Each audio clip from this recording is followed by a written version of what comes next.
ہمیں اگر کوئی مشکل وقت میں کوئی کہنا کہ یہ والا وظیفہ، یار میں پہلے ہی پریشان ہوں، یہ ایک وظیفہ اور مجھے پکڑا دیا ہے کہ یہ پڑھ لے گا،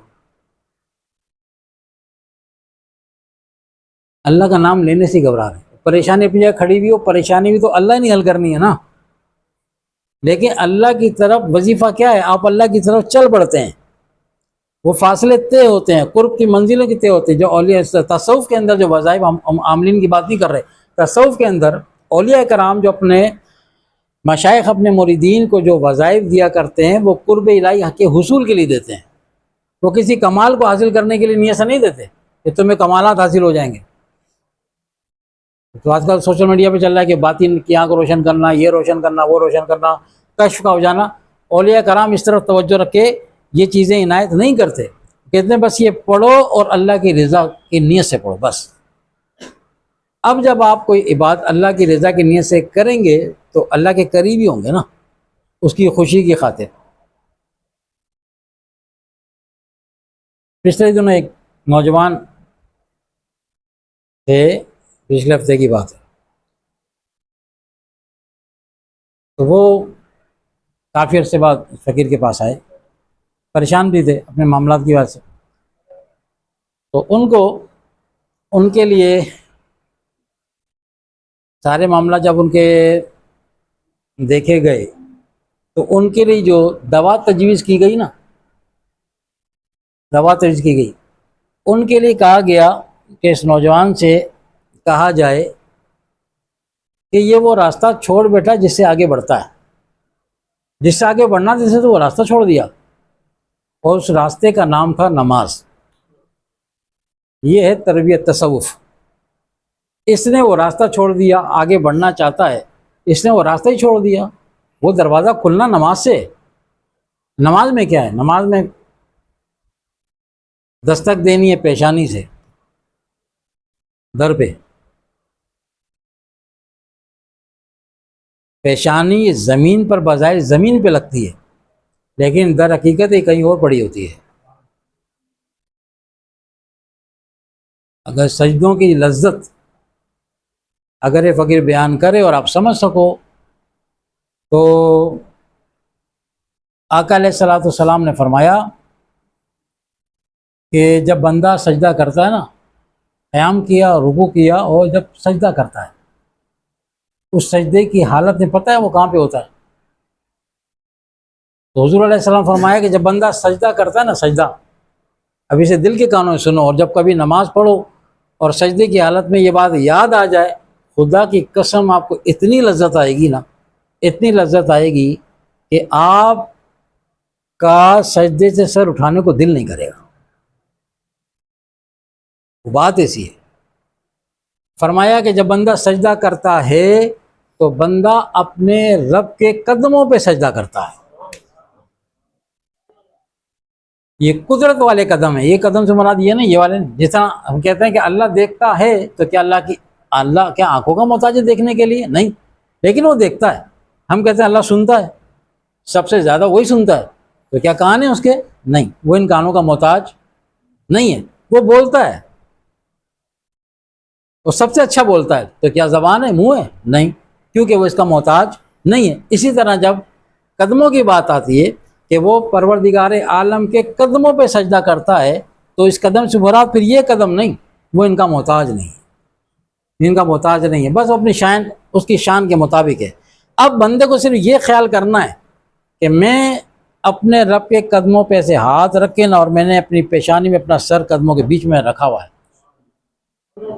اب آپ فیل کریں، محسوس کریں، سجدے میں محسوس کریں کہ آپ نے پکڑا ہوا ہے، نہیں اٹھوں گا، اگر تو نہیں مانا تو میں کس کے پاس جاؤں گا؟ اور اس تو نہ مانا کے پیچھے کیا تسبیح کیا چلے گی؟ وہ سبحان اللہ رب الاعلیٰ جو پڑھتے ہیں نا، اب وہ پڑھتے تو ہم ہیں، لیکن اگر آقا علیہ السلام نے کلو دیا نا، یہ آپ نے نہیں سنی ہوگی، یہ بات عموماً بتائی نہیں جاتی، کیونکہ لوگ ہر کسی میں لوگ کہتے ہیں ہمارے تو اللہ کا شکر ہے ہفتے کی محفل ہے، تو اس لیے اس کو ہم بار بار سمجھا سکتے ہیں، ورنہ اگر عام مجلس بیان ہو تو مجلس بے شمار لوگ آتے ہیں، پھر دوسری محفل میں نہیں آئیں گے۔ تو اس چیز کو سمجھنا کہ بندہ جب یہ اس کو فیل کر لے کہ میں کہاں پڑا ہوا ہوں، ٹھیک ہے، تو آپ یہ بندہ خود میں الفاظ میں آپ کو نہیں بتا سکتا، خود فیل کرنے والی بات ہے، صرف احساس پیدا کرنا ہے اور وہ محسوس آپ کو کروائے گا۔ سبحان ربی الاعلیٰ کہنے کا واقعتاً حقیقتاً مزہ آئے گا کہ سبحان ربی الاعلیٰ کی تسبیح ہے کیا۔ ادھر رب نے کیا کہا تھا، بندے سجدہ کر اور مجھ سے قریب ہو جا، سنیے نا بات، بندے سجدہ کر اور مجھ سے قریب ہو جا۔ آقا علیہ السلام نے ایک بات اور اٹھایا کہ بندہ جب سجدہ کرتا ہے تو اپنے رب کے قدموں پہ کرتا ہے۔ اب رب کے سامنے ایک گناہ گار عاجز بندہ قدموں کے اندر پڑا ہو، یہ سبحان ربی الاعلیٰ کی تسبیح کس طرف چلی جائے گی، معاف کر دے، اب معافی مانگ، معاف کر دے۔ بھاگا ہوا غلام آ گیا ہے، بھاگا ہوا تھا، بھاگا ہوا ضرور تھا پر غدار نہیں تھا۔ ایک صاحب گئے وضو خانے پہ نماز پڑھنے کے لیے، انہوں نے لکھا اپنا ہے، وہ کہنے لگے میں نے وضو کیا، اس میں ایک بندہ اور آیا، اس نے جلدی جلدی وضو کیا، جلدی وضو کر کے جا کے اور جیسے تیسے نماز پڑھی۔ میں بڑے طریق سے نماز پڑھ رہا تھا، ترتیب کے ساتھ ترتیل کے ساتھ پڑھ رہا تھا، اس نے جلدی مجھ سے زیادہ اسپیڈ میں نماز پڑھی تھی۔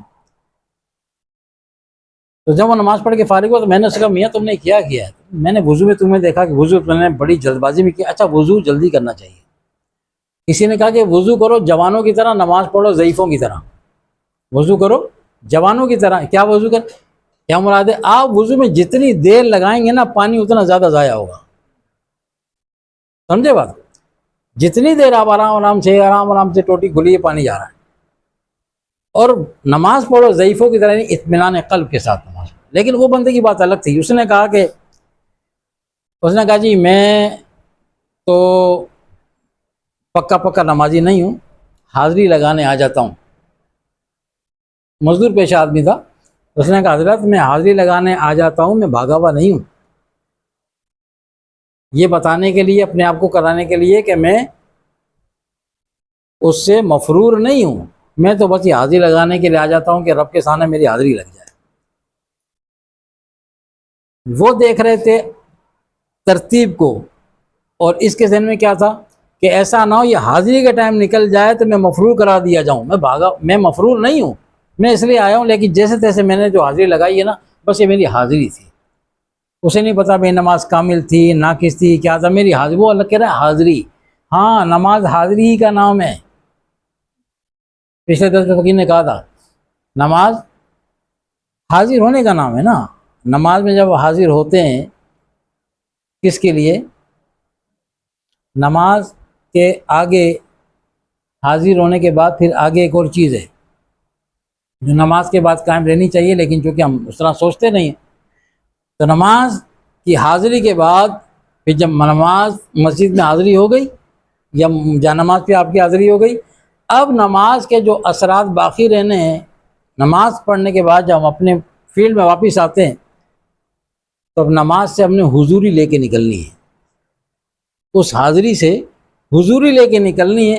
اگر وہ حضوری کا غلبہ رہا تو یہی نماز پھر ہمیں باہر برے کاموں سے بھی روکے گی، اگر وہ حاضری کا غلبہ حضوری میں بدل کے غالب رہا ہمارے اوپر، لیکن وہ رہتا کیوں نہیں ہے، اس کی وجہ کیا ہے، پچھلے تو فقیر نے آپ سے عرض کیا تھا، اس سے پچھلے میں کہا تھا کہ ہم تو نماز اس اندازے پڑھتے ہیں کہ بس جیسے تیسے کر کے نکلو، باہر بہت سارے کام پڑے گا، اگر مسجد سے نہیں نکلے نا تو دنیا اینڈ ہو جائے گی، سارا کام ختم ہو جائے گا، اس لیے بس جلدی کرو۔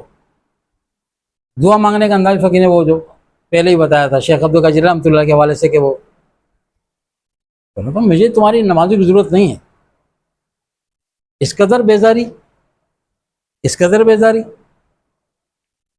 تو خاتون جنت رضی اللہ تعالی عنہ جب رات کو مصلی پہ کھڑی ہوتی اور فجر کی جب اذان آتی نا تو آپ فرماتی کہ میرے سجدوں کے آگے راتیں چھوٹی پڑ گئیں، ابھی تو عبادت سے دل ہی نہیں بھرا، ابھی تو سجدے ہی پورے نہیں ہوئے، اور یہ نفلی عبادت تھی، یہ نفلی عبادت تھی، ہم سے تو فرض نہیں پورے ہوتے، ہم سے فرض نہیں پورے ہوتے۔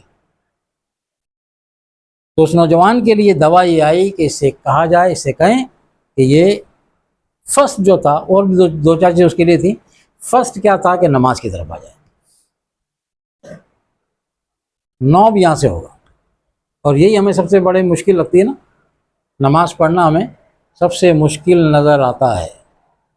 رب راضی نہیں ہوا تو سارے دروازے بند ہو جائیں گے، کوئی نہیں کھلوا سکتا اگر وہ نہ چاہے تو اس لیے خاتون جنت رضی اللہ تعالیٰ عنہ کا حوالے سے اس فقیر نے جو آپ سے تھوڑا سا عرض کیا نا، تو آپ کی زندگی ہمارے لیے نمونہ ہے، دوشی پڑھیں۔